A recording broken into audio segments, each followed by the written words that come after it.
चणा डाळीपासून तुम्ही अनेक प्रकार बघितले देखील असतील आणि खाल्ले देखील असतील.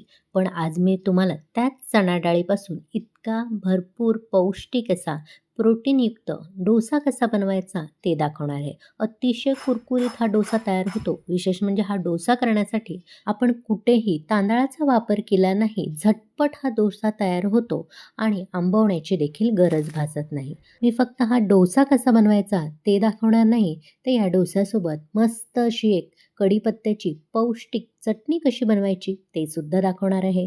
सकाळची घाई गडबड असेल तुम्हाला आणि नाश्त्याला काय बनवायचं किंवा जेवणासाठी देखील काय बनवायचं हा प्रश्न पडत असेल, तर हा डोसा तुम्ही नक्की ट्राय करू शकता. वजन कमी करत असाल आणि मधुमेहीसाठी देखील उत्तम आहे. मधुमेहीने यामध्ये काय बदल करायचे ते देखील या रेसिपीमध्ये मी सांगणार आहे. चला तर मग लगेचच पाहूया. भरपूर प्रोटीनयुक्त चणा डाळीचा डोसा आणि कढीपत्त्याची चटणी कशी बनवायची. नमस्कार, मी प्रेषिताच किचनमध्ये तुम्हा सर्वांचे पुन्हा एकदा खूप खूप स्वागत करते. चणा डाळीपासून डोसा बनवण्यासाठी इथे मी मेजरमेंट कपचा 1 कप भरून चणा डाळ घेतली आहे. चणा डाळ आधी स्वच्छ धुवून घ्यायची आणि त्यानंतर 3 ते 4 तास ती भिजत घालायची आहे. कच्ची चणा डाळ घेताना मात्र आपल्याला मेजरमेंट कपचा अर्धा कप किंवा घरातली कोणती एखादी वाटी असेल तर त्याने अर्धी वाटी घ्यायची आणि त्यानंतर ती 2 ते 3 पाण्याने स्वच्छ धुवायची आणि त्यानंतर भिजत घालायची. भिजल्यानंतर ती दुप्पट होते, म्हणजे अर्धा कपची 1 कप डाळ तयार होते.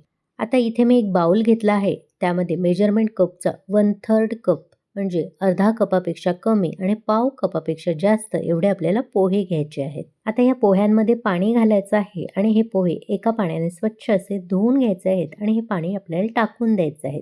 म्हणजे पोहे लगेचच मऊसूत तयार होतील. आता एक मिक्सरचं भांडं घ्यायचं. त्यामध्ये भिजवून घेतलेली चणा डाळ घालायची आहे.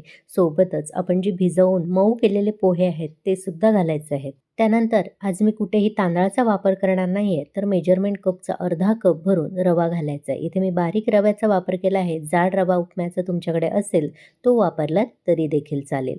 मधुमेही व्यक्ती असेल तर त्यांनी पोहे आणि रव्याचं प्रमाण कमी करायचं आणि त्याऐवजी तुम्ही ह्यामध्ये ओट्स घालू शकता किंवा थोडंसं तांदळाचं पीठ मिसळू शकता किंवा बेसनसुद्धा वापरू शकता. आता त्याच कपाने आपल्याला अर्धा कप भरून दही घालायचं आहे. दही तुम्हाला चालत नसेल तर ताकसुद्धा यामध्ये वापरू शकता. सोबतच छान तिखटपणा येण्यासाठी 2 तिखट हिरव्या मिरच्या घालायच्या आहेत किंवा आवडीनुसार कमी तिखट असतील तर 3 ते 4 तुम्ही वापरू शकता. त्यानंतर 2 ते 3 लसणाच्या पाकळ्या आणि अर्धा इंच आल्याचा तुकडासुद्धा घालायचा आहे. सोबतच 1 चमचा भरून जिरे घालायचं आहे.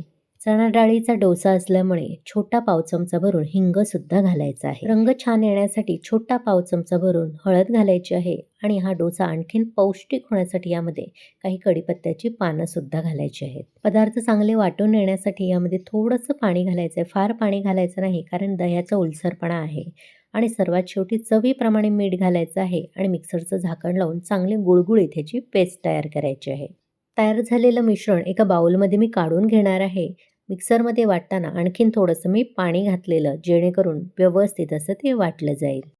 आता मिश्रणाची कन्सिस्टन्सी एकदा चेक करायची. मला थोडंसं घट्ट वाटत आहे, त्यामुळे मिक्सरमध्ये जे उरलेलं मिश्रण होतं त्यामध्ये थोडंसं पाणी मिसळून ह्यामध्ये मी मिक्स करून घेणार आहे. फार जास्त पातळ करायचं नाही किंवा घट्ट करायचं नाही.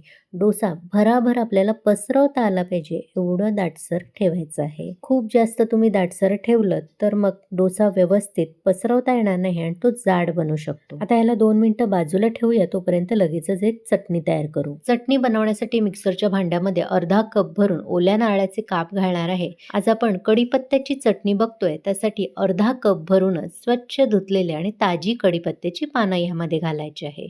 त्याचबरोबर 1 ते 2 तिखटानुसार तुमच्या आवडीनुसार हिरवी मिरची तोडून घालायची आहे. अर्धा इंच आल्याचे तुकडे घालायचे आहेत आणि या चटणीला घट्टपणा येण्यासाठी 2 मोठे चमचे भरून डाळवं घालायचं आहे.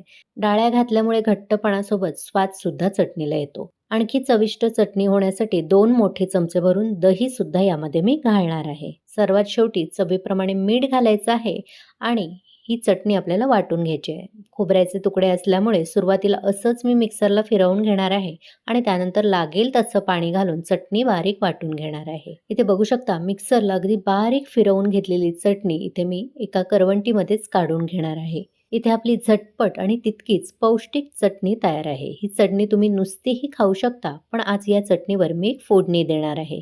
त्यासाठी कढल्यामध्ये 1 चमचा तेल कडकडीत गरम करून घेतलं आहे. त्यामध्ये अर्धा चमचा मोहरी घालायची. मोहरी चांगली तडतडली, की त्यानंतर छोटा पाव चमचा भरून हिंग घालायचा आणि 2-3 कढीपत्त्याची पानं. एवढी साधी सोपी आज मी फोडणी देणार आहे. ही फोडणी आता या चटणीवर लगेचच ओतून घ्यायची आहे आणि मिक्स करून घ्यायची. इथे आपली मस्त फोडणीवाली कढीपत्त्याची चटणी तयार आहे. आता लगेचच आपण डोसे बनवायला घेऊया. त्यासाठी डोसा तवा चांगला कडकडीत गरम करून घ्यायचा. एका ब्रशच्या मदतीने तेल लावून घ्यायचं आणि टिश्यू पेपरने लगेचच ते तेल पुसून घ्यायचं. आता लगेचच त्यावर पाणी शिंपडून घ्यायचं आणि ते सुद्धा एखाद्या स्वच्छ कापडाने पुसून घ्यायचं. लक्षात घ्या, तव्याचं तापमान फार जास्त नको आहे किंवा फार कमी नको आहे. आता आपण तयार केलेलं डोस्याचं मिश्रण पुन्हा एकदा व्यवस्थित एकजीव करून घ्यायचं आणि तव्याच्या बरोबर मध्यभागी 1 ते 2 पळी मिश्रण घालायचं आणि हलक्या हाताने जेवढा मोठा, पातळ आणि भराभर डोसा पसरवता येईल तेवढा पसरवून घ्यायचा. डोसा असा वरून थोडासा कोरडा झाला की आवडीनुसार तेल, तूप किंवा साजूक तूप लावू शकता. इथे मी ब्रशच्या मदतीने थोडंसं साजूक तूप लावून घेणार आहे. आता गॅसची आच मंदच ठेवायची आणि मंद आचेवर डोस्याच्या कडा सुटेपर्यंत हा कुरकुरीत होईपर्यंत शेकून घ्यायचा. मध्ये-मध्ये असा तवा गोलाकार फिरवून घेतलात तरी देखील चालेल. म्हणजे चारी बाजूने डोसा व्यवस्थित कुरकुरीत होतो आणि रंगसुद्धा सुरेख येतो. काही मिनिटातच म्हणजे 2-3 मिनिटात तुम्ही बघू शकता डोसा कसा सोनेरी रंगावर शेकला गेला आहे. आता कडा सोडवून घ्यायच्या आणि हा लगेचच डोसा मी फोल्ड करून घेते. बघू शकता टेक्स्चरवरूनच तुम्हाला समजलं असेल किती कुरकुरीत डोसा तयार झाला आहे. आवाजसुद्धा ऐकून दाखवते. पाहू शकता किती कुरकुरीत तयार झाला आहे. आता लगेचच हा डोसा मी काढून घेते. अशाच पद्धतीने आणखीन एक डोसा मी तुम्हाला करून दाखवते.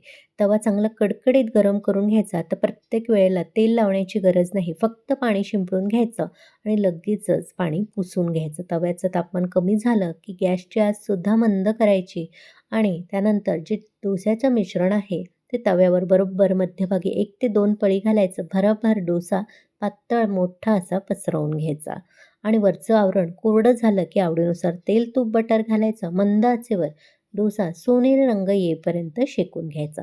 बघू शकता दुसरा डोसा सुद्धा किती कुरकुरीत तयार झाला आहे. आता लगेचच डोसा मी सर्व्ह करून घेते. बनवून घेतलेले काही डोसे मी सर्व्ह करून घेते सोबत चटणीसुद्धा. हा डोसा बघू शकता बनवून झाल्यानंतर सुद्धा बराच वेळ जसाच्या तसा कुरकुरीत राहतो. तुम्हाला माझी आजची रेसिपी कशी वाटली? आवडली असेल तर नेहमीप्रमाणे लाईक, शेअर करून प्रेषिताच किचनला सबस्क्राईब करायला विसरू नका. सोबत असलेलं नोटिफिकेशनचं ऑलचं बटन दाबा, जेणेकरून माझ्या अशाच सर्व रेसिपी तुम्हाला लगेचच पाहता येतील. तुम्ही सुद्धा वेगळा आणि पौष्टिक डोस्याचा आणि चटणीचा प्रकार करून बघा आणि कसा झाला कमेंट करून मला नक्की कळवा. चला तर मग पुन्हा भेटू अशाच मस्त, स्वादिष्ट, भरपूर टिप्स, अचूक प्रमाण आणि एखाद्या नवीन रेसिपीसह. धन्यवाद.